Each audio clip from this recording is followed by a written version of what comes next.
हर कोई चाहता है कि वो अच्छा नज़र आए, वो ग्रूम करे, उसकी पर्सनैलिटी गुड रहे और वो साथ में ये भी चाहते हैं कि वो बजट में रहते हुए सब कुछ करें। सो अगर आपको फैशन सेंस है या ड्रेसिंग सेंस कह लें, तो आप अपने एक बजट में रहते हुए बजट फ्रेंडली होके बहुत अच्छी शॉपिंग कर सकते हैं, अपने लिए बाय कर सकते हैं। क्योंकि जब हम बाज़ार जाते हैं वहाँ पे बहुत कुछ होता है, लेकिन उनमें से चीज़ों को चॉइस करना, बाय करना, पसंद करके लेना वो हम पे डिपेंड करता है। सो बहुत ज़रूरी है कि आपके अंदर ड्रेसिंग सेंस हो। सो उसमें सबसे फर्स्ट नंबर पे आ जाते हैं आपके शूज़ और आपके हैंड बैग। क्योंकि अगर आपके शूज़ और हैंड बैग अच्छे होते हैं तो वो आपको बहुत अच्छा मॉडर्न और गुड दिखाते हैं और आपकी पर्सनैलिटी को चार चाँद लगा देते हैं। सो बहुत ज़रूरी है कि आप जब ये चीज़ें लें तो बहुत सोच के लें। सेकंड है, नेक्स्ट पर्सन से कन्वर्सेशन के दौरान जब हमारे मुंह में से स्मेल आ जाती है तो वो बहुत बुरा इम्पैक्ट डालती है। तो ये आपकी पर्सनैलिटी को बिल्कुल डाउन कर देती है और आपकी मतलब कि पर्सनैलिटी बिल्कुल डाउन हो जाती है। सो बहुत ज़रूरी है कि आप खुद को हाइजाइन रखें, फ्रेश रखें। हम बस कुछ टिप्स और ट्रिक्स को फॉलो करते हुए एक तो स्टाइलिश नज़र आते हैं और दूसरा ग्रूम करते हैं। सो इन सब को अचीव करने के लिए ज़रूरी है कि हम खुद को हाइजाइन रखें। अगरचे हम ब्रश करते हैं, ठीक है, अपना माउथ भी अच्छे से ब्रश करते हैं, ठीक है, और माउथ हम गरारे वगैरह भी करते हैं, लेकिन जब कन्वर्सेशन के दौरान हमारे मुंह में से स्मेल आ जाए तो वो बिल्कुल पर्सनैलिटी को डाउन कर देती है, ठीक है। अब जब हम सुबह से हमने ब्रश किया होता है तो उसके बाद ज़रूरी है कि हम माउथ फ्रेशर भी अपने पास ज़रूर रखें। नेक्स्ट इज़ आप बॉडी वॉश ज़रूर यूज़ करें। अब सोप हम यूज़ करते हैं, लेकिन सोप सम टाइम ऐसे हो जाता है कि हम अपनी पूरी बॉडी पे अच्छे से नहीं लगा सकते। सो अगर हमारे पास एक अदद बॉडी वॉश हो तो हम उसको जाली पे थोड़ा सा डाल के, ठीक है, अच्छी से उसके झाग बना के अपनी पूरी बॉडी को अच्छे से वॉश कर लेते हैं। अब समर्स आ रही हैं तो समर्स में बहुत ज़रूरी है कि हमारे पास एक अदद बॉडी वॉश होना चाहिए। इसकी एक तो ये है कि इसकी वजह से हमारे सारे जर्म्स ख़त्म हो जाते हैं। सेकंड, हमारी बॉडी में से किसी किस्म की कोई स्मेल और एलर्जी नहीं होगी। नेक्स्ट इज़, हमें बहुत ज़रूरी है कि जब हम अपने लिए शैम्पू का इंतख़ाब करें तो अपने लिए हम वो शैम्पू चूज़ करें जो हमारे हेयर के लिए सूट करता है। क्योंकि सबके हेयर्स डिफरेंट होते हैं।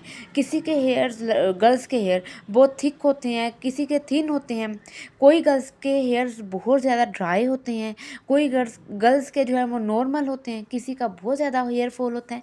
सो अपने जो हेयर्स की कंडीशन देखते हुए, हमारे हेयर्स की क्या कंडीशन है, किस तरह की हैं, उसको देखते हुए हमें शैम्पू सेलेक्ट करें। जैसे कि हमारे घर में अब सब फैमिली मेम्बर्स ने अपनी अपने हेयर्स के हिसाब से शैम्पू सेलेक्ट किए हुए हैं, ठीक है।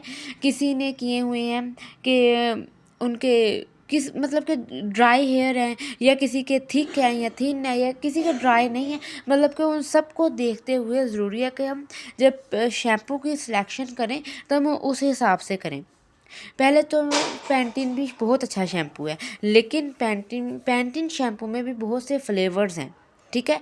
अब आपने यह खुद देखना है कि आपके बाल किस तरह से हैं। अगर तो आपके बहुत ड्राई हैं तो आपने उस हिसाब से शैम्पू लेना है। नेक्स्ट इज़, शैम्पू के बाद अगर हम कंडीशनर कर लेना तो हमारे हेयर्स जो हैं इतने सॉफ्ट हो जाते हैं कि वो इतने सॉफ्ट और फ्लफ़ी हो जाते हैं कि हमें ख़ुद भी बहुत अच्छा लगता है कि हमें वो हमारी जो मूड स्विंग्स को बिल्कुल चेंज कर देता है। जब हम अच्छे लगते हैं, हमें से अच्छी फ्रेगरेंस आती है। अगर जो हमारा मूड बहुत डाउन जा रहा होता है, हमें स्ट्रेस, डिप्रेशन, एंजाइटी भी जो हमारे हाइजाइन रहने से वो काफ़ी हद तक कम हो जाती है, क्योंकि हम फ्रेश रहते हैं। सो ऐसी चीज़ें नहीं होती। अब शैम्पू कंडीशनर के साथ साथ हेयर ऑयलिंग भी ज़रूरी है, क्योंकि हेयर जब हम इतने ज़्यादा हम अपने बालों को स्ट्रेट करते हैं, कोई फंक्शन आ जाए, शादी आ जाए, स्ट्रेट करते हैं, अपने बालों को क्रिम करते हैं या हेयर डाई करते हैं, हाईलाइट करते हैं, कुछ भी करते हैं, सो उसके साथ जो हमारा हेयर है वो बहुत ख़राब हो रहा है। सो उसके लिए ज़रूरी है कि हम हेयर ऑयलिंग करें। वीक में कम से कम 2 या 3 बार हेयर ऑयलिंग करें और अच्छे से मसाज करें। नेक्स्ट इज़, हम जितने भी अपने हाथों पाँव की केयर कर लें, लेकिन हम आपको पता है कि हमारे पाकिस्तान में बहुत ज़्यादा डस्ट और मिट्टी है, हमारे पाँव इतने ख़राब हो जाते हैं, हाथ ख़राब हो जाते हैं। सो उसके लिए सबसे बेस्ट है, एक तो वैसलीन अपने हाथों पाँव पे लगाएं। सेकंड है, आप इस तरह की एक क्रीम फार्मूला बना के लगा लें, जो अपने हाथों पाँव पे लगाएं रात को सोते टाइम, ठीक है। कोई भी क्रीम बना लें, ठीक है। इसमें आप फायसा ब्यूटी क्रीम डाल लें और गोल्डन पर्ल डाल लें, उसका सीरम डाल लें, मतलब 2-3 इस तरह की क्रीमें मिक्स करके वो बना लें और वो रात को आप सोने के टाइम लगाएं। आपके जो डलनेस है वो बिल्कुल हाथों और पाँव की ख़त्म हो जाएगी। क्योंकि चाहे अगर हम अकेला लोशन लगाएं ना, तो जितनी ज़्यादा डस्ट होती है ना, तो उससे कुछ भी नहीं बनता। हाथों और पाँवों की कंडीशन बिल्कुल ख़राब हो जाती है और इतने ज़्यादा पाँव पे निशान पड़ जाते हैं कि ख़ुद को इतना बुरा लगता है कि मतलब सबसे पहले तो जब आपके फेस से पहले ना आपके हाथों और पाँव को देखा जाता है। सो जहाँ पे हम अपनी फेस की केयर करते हैं, फेस पे फेशियल करते हैं, स्क्रब करते हैं, क्लींजिंग करते हैं, सो फेस अपने लिए फेस वॉश यूज़ करते हैं, तो उससे हमारी स्किन अच्छी हो जाती है फेस की। लेकिन हम अपने हाथों पाँव को इग्नोर कर देते हैं, लेकिन आपने उसको इग्नोर नहीं करना, हाथों पाँव का भी ख्याल करना है। अब नेक्स्ट है, आपने आपने शावर लेने के बाद या वैसे फेस वॉश करने के बाद लोशंस का भी ज़रूर यूज़ करना है। एक तो ये आपकी स्किन को मॉइस्चराइज रखता है, ड्राई नहीं होने देता। जब हमारी स्किन ज़्यादा ड्राई हो जाती है तो उस पर बहुत चांसेस होते हैं कि उस पर एक्नीज़ हो जाएं और उस स्किन आपकी डल हो जाती है और जो है रिंकल्स भी बहुत जल्दी इसकी वजह से पड़ जाते हैं। सो ज़रूरी है कि अपनी स्किन को मॉइस्चराइज रखें और हमेशा फेस के लिए आपको बिल्कुल ऐसी प्रोडक्ट्स यूज़ करनी चाहिए कि जिसमें ज़्यादा केमिकल्स और वो आपकी स्किन के लिए हार्मफुल ना हो, कि वो आपकी स्किन को बिल्कुल डैमेज कर दे, स्किन के सेल्स को डैमेज कर दे। नेक्स्ट इज़, जैसे ही आप 30+ हो जाएं तो ज़रूरी है कि आप अपने लिए मल्टीविटामिन्स बाय करें। सिर्फ वो फिर बाय नहीं करने, बाय करने हैं उसके बाद उनको खाएँ ताकि हड्डियों की तकलीफ़ से बच जाएँ। नेक्स्ट इज़, आपने अपने हेयर्स के लिए कोई सीरम भी यूज़ करना है, ठीक है। जब हम शावर लेके आएँ तो उसके बाद 1 से 2 ड्रॉप्स हम अपने जब बालों पे लगा लेते हैं तो उसके बाद हमें इतने सॉफ्ट हो जाते हैं कि फिर हमें स्ट्रेट करने की भी ज़रूरत नहीं पड़ती। जी, अगर आपने शादी या कोई फंक्शन वगैरह पे जाना है फिर तो चलें, मानना कि आपने स्ट्रेट कर लिया, लेकिन अगर आप डेली वैसे घर में रूटीन अपनी आम रूटीन में है, सो उस टाइम आप कोई भी सीरम लगा लें, ठीक है। लिवोन का सीरम ये वाला लगा लें, 1 से 2 ड्रॉप सिर्फ हैंड पे लें और नीचे हेयर्स पे लगा लें, तो आपके स्किन जो हेयर्स है बिल्कुल वो सॉफ्ट रहते हैं।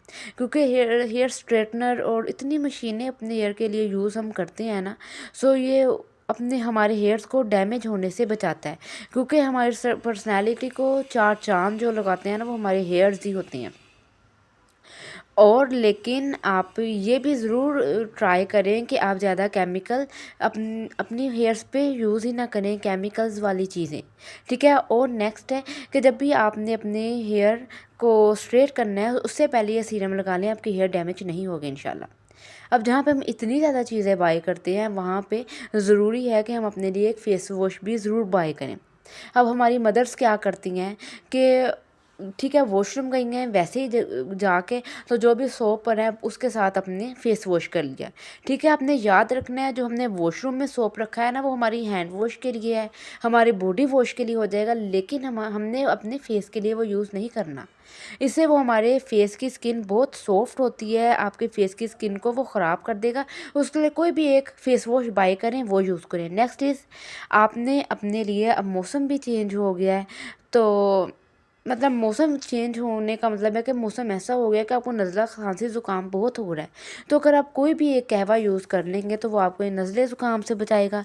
इतनी डस्ट है तो वो डस्ट से बचने के लिए भी इस कैविस का यूज़ कर लेना बहुत बेस्ट है। नेक्स्ट और सबसे ज़रूरी जो इसका फ़ायदा है, मेटाबॉलिज्म को बूस्ट करता है, आपके वेट को मेंटेन रखता है और आपको बहुत सी बीमारियों से बचाता है, कोलेस्ट्रॉल को कंट्रोल रखता है। सो मेरी वीडियो आपको पसंद होगी तो ज़रूर लाइक सब्सक्राइब कीजिएगा, चैनल को दुआओं में याद रखिएगा। ओके, अल्लाह हाफिज़।